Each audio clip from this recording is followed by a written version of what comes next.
বিসমিল্লাহির রহমানির রহিম। আসসালামু আলাইকুম দর্শক, কথা বলছেন সাবেক উপদেষ্টা মাহফুজ আলম। ভিডিওটি সরাসরি দেখুন। এবং হচ্ছে যে চুক্তির বিষয়, যদি চুক্তি হয়েই থাকে জুলাই সনদে, তাহলে কেন এখন আমরা বিভিন্ন জায়গায় বিভিন্ন কথা বলতে দেখি? যদি চুক্তি হয়েই থাকে তাহলে অভ্যুত্থানে থেকে অ্যাপারেন্টলি যারা অভ্যুত্থানকে লিড দিয়েছেন তাদের নেতৃত্বে সংগঠন কেন জুলাই সনদে সাইন করেনি? সে প্রশ্নগুলো আসবে। কিন্তু আমি যেটা বলি যে পলিটিক্যাল, তারপরে আমাদের দাবি ছিল ওই সময় দফা যে পলিটিক্যাল সেটেলমেন্ট। পলিটিক্যাল সেটেলমেন্ট কি? এখন অনেকে বলে পলিটিক্যাল সেটেলমেন্ট কি, তারা বুঝতে পারে না, তারা দেখতে পারে না, তারা চুইতে পারে না। তো সেটা আমি মনে করি যে একটু সময় লাগবে। কিন্তু আমি অনেকবার বলার চেষ্টা করেছি পলিটিক্যাল সেটেলমেন্ট হচ্ছে আপনি যেই পুরানো বন্দোবস্তর ভিতরে ছিলেন, ক্ষমতা কাঠামো একটা গুরুত্বপূর্ণ জিনিস। তারপর যদি আপনি দেখেন সম্পদের বন্টনের প্রশ্নটা কি বদলাইলো? আমি প্রধানমন্ত্রী 10 বছর রাখলাম বা 15 বছর রাখলাম, সম্পদের বন্টনের ব্যবস্থা বদলাবে? আমি যদি বলি যে ক্ষমতা কাঠামোর, আমি এই জন্য বলছি ক্ষমতা কাঠামোর প্রশ্নটা আমরা সলভ করতে পারলাম, সম্পদের বন্টনের প্রশ্নটা যদি আমরা সলভ না করি, যে কথা দিয়ে শুরু করেছি যে social and political upward mobility, এটা সম্ভব হবে না। গরিব থেকে যাবে, নিম্ন মধ্যবিত্ত থেকে যাবে। তাদেরকে কখনোই আপনি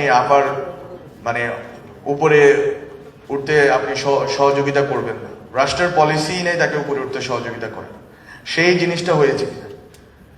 তারপরে আপনি যদি বলেন বিচারের প্রশ্নটা আজকে আমরা অনেক দূর অগ্রসর হতে পেরেছি যে আমরা সুপ্রিম কোর্টের সচিবালয় প্রতিষ্ঠা হয়েছে। সুপ্রিম কোর্ট এখন থেকে নিজেদের মতো করে আইন এবং বিচার পরিচালনা করতে পারবেন। নিজেদের বাজেট আছে, সবকিছু আছে। কিন্তু এটার মাধ্যমে কি মামলার জট কমে যাবে? তো আমি বলছি যে এই প্রশ্নগুলো কি আমাদের সমাধান আমরা করতে পারছি কিনা। পলিটিক্যাল সেটেলমেন্টের প্রশ্নটা ছিল ক্ষমতার কাঠামোর পুনর্বিন্যাস, শুধুমাত্র রাষ্ট্র কাঠামো না, ক্ষমতার যে কাঠামোগুলো আছে, 3টা বিভাগ আছে, এই বিভাগগুলোর পুনর্বিন্যাস। সেকেন্ড যেটা বললাম সেটা হচ্ছে যে আপনার সম্পদের পুনর্বিন্যাস, সম্পদের পুনর্বন্টন কেন জরুরি? আপনি শেরে বাংলাকে ফজলুল হককে দেখেন, উনি জমির পুনর্বন্টনের ব্যবস্থা করেছেন। এই জন্য এখানকার কৃষক, মজুর এবং যাদেরকে রায়ত বলতো, প্রজা বলতো এক সময়, তারা পরবর্তীতে মিডল ক্লাস কম্পোজিশনে ঢুকতে পারছে। তারা পরবর্তীতে বাঙালি জাতীয়তাবাদের ভিত্তিতে 71 এবং 71 হয়ে আজকে স্বাধীন বাংলাদেশে আমাদেরকে নিয়ে আসতে পারছে।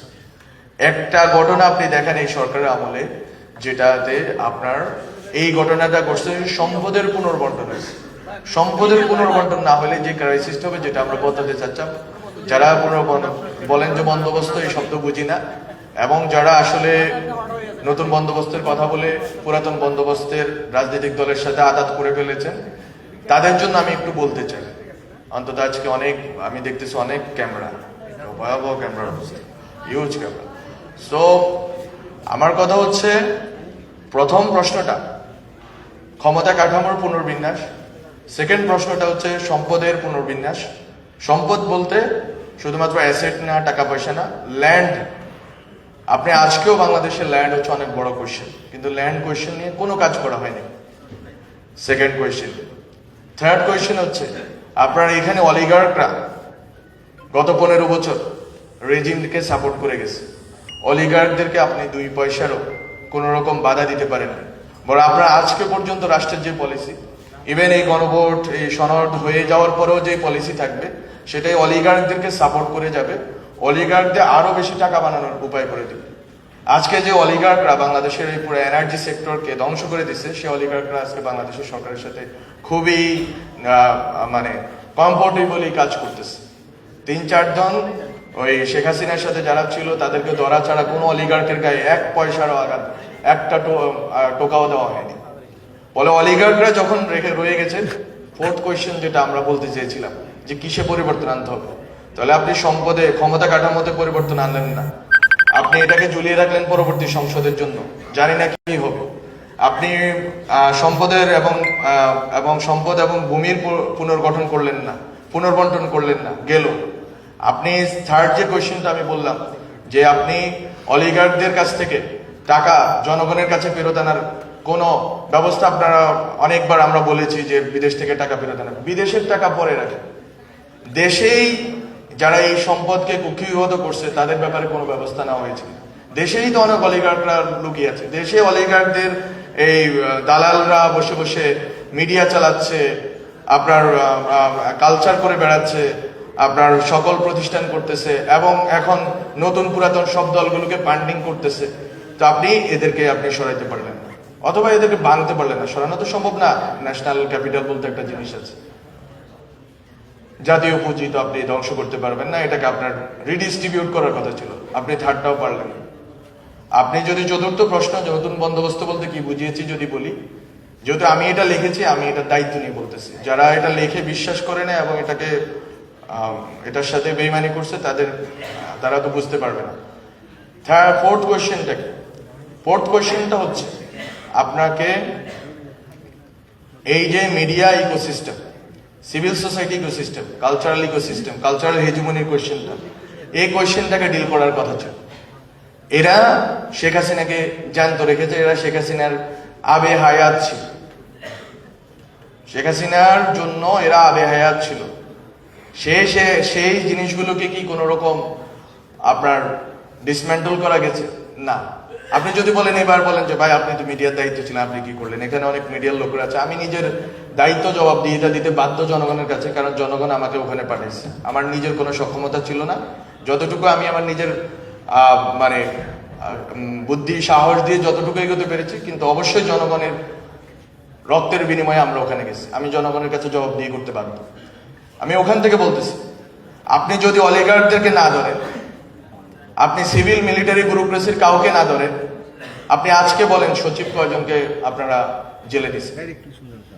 সচিবরা এখনো বাড়ি দ্বারা ডিওএইচএসে বসে আছে, ওরা রিল্যাক্সে জীবনযাপন করতেছে। আপনি গ্রেপ্তার করলেন, আপনার এই যে গ্রেপ্তারের পরবর্তী ছেড়ে পালিয়ে গেছে, এটা শুধুমাত্র আমরা তো শুধুমাত্র সমালোচনার জন্য কয়েকটা জিনিস আছে আমাদের, সেটাই আমরা করি, শুধু ক্যান্টনমেন্টে পালিয়ে যায়নি, বরং এর বাইরেও অনেক আন্ডারস্ট্যান্ডিং এর ভিত্তিতে অনেক লোক বেরিয়ে গেছে, এই দেশ থেকে পালিয়ে গেছে। অনেক সচিব আমলা যাদেরকে আমি যখন জনপ্রশাসন কমিটির সেক্রেটারি ছিলাম, আমি দায়িত্ব নিয়ে বলছি, আমরা সেখানে চেষ্টা করেছি আওয়ামী লীগের এবং যারা পেশিবাদের দালাল ছিল সেই সচিবদের বাদ দেওয়ার জন্য, কিন্তু আমরা বাদ দিতে পারিনি কেন, সেই জবাব আমি দিব।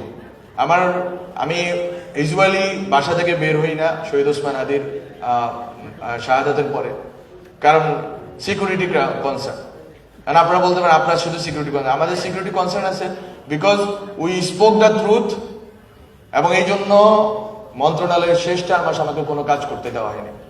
তো মিডিয়ার কথাতে আসি, তো মিডিয়াতে আপনি যদি মিডিয়াকে করতে বলেন, যদি আপনি বলেন মিডিয়াকে ভাই সামলান, মিডিয়া সামলানোর জন্য আপনার অলিগার্ক সামলাইতে হবে, আপনার পুঁজিপতিদের সামলাইতে হবে, যারা মিডিয়াতে ইনভেস্ট করে তাদেরকে সামলাইতে হবে। আপনি তাদের বিরুদ্ধে কোনো ব্যবস্থা নেবেন না, যারা সরাসরি হাইকোর্ট থেকে জামিন নিয়ে বেরিয়ে যাবে এবং বিভিন্ন বড় বড় এখন রাজনৈতিক দলের নেতাদের সাথে হ্যান্ডশেক করবে, তাহলে আপনি কিভাবে পরিবর্তন করবেন? আপনারও তো এই বাংলাদেশে থাকতে হবে, আপনাকেও তো এখানে এই এত শত্রু পরিবেষ্টিত, এত কম্প্রোমাইজিং এলিমেন্টের সামনে আপনি কোনো সাহসী ভূমিকা রাখা আপনার জন্য খুবই কঠিন। এবং আমি যতটুকু সাহস দেখাইতে যাব ততটুকুই বলা হবে যে উনি ব্যর্থ এই জন্যই, কারণ হচ্ছে যে এখানে যদি রাষ্ট্রের আরো অন্যান্য অঙ্গ যদি আমাকে সাপোর্ট না দেয়, যদি যাকে দালালি করার অভিযোগে যাকে গ্রেপ্তার করা হয়েছে সে যদি হাইকোর্ট থেকে ছাড়া পেয়ে আবার দালালি করার সুযোগ পায়, এটা তো আমার দায় না।